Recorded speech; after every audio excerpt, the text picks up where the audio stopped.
And then one of my most frightening experiences was we were in the international section of Shanghai during the Japanese-Sino War.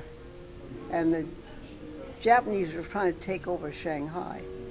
And you know, the Huangpu River runs right through the middle of Shanghai. And we were in the international settlement.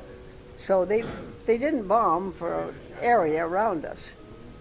But there were bombs going off all around us. And of course we couldn't get out of the compound that we were in. It was too dangerous. So I would go out in the yard and watch the air battles going on. And I can still see in my mind's eye these flaming planes, and one of them, it had a real effect on me. But one day I was out there, and these Chinese were wanting to bomb the Japanese lines, and so they opened the bomb bay doors when they got at a distance over to where the Japanese were. And I remember distinctly the bomb was caught halfway in and halfway out. And that plane went through gyrations and everything else trying to get rid of that bomb, and they couldn't. And they didn't dare to land, or they'd blown themselves up. And I was so fascinated watching them go round and round and round trying to get rid of that bomb. And finally it let loose in one of the most populated areas of their own city, Shanghai, killed hundreds of people. About that time, I got a call from the American Embassy. My dad got a call from the American Embassy saying, before that though, my dad called me in, just my sister and I in our family. She's 5.5 years younger than I. And he called us in, and I could tell by the expression on his face, something was wrong here. And so we sat there, and he said, now, I want to tell you something.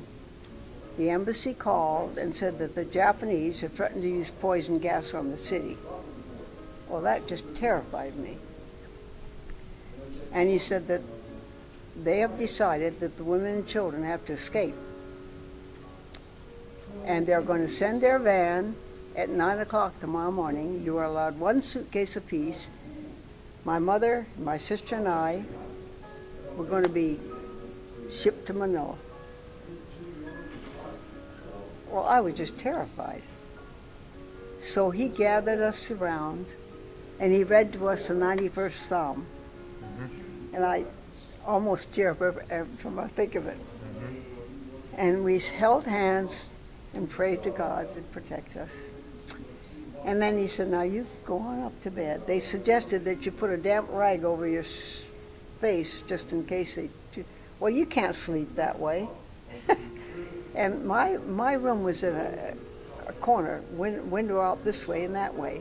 And I remember going up and had some awfully long thoughts, and I looked out that window, and I could see the fires in the distance and people screaming, and I just wondered if I were going to live through the night.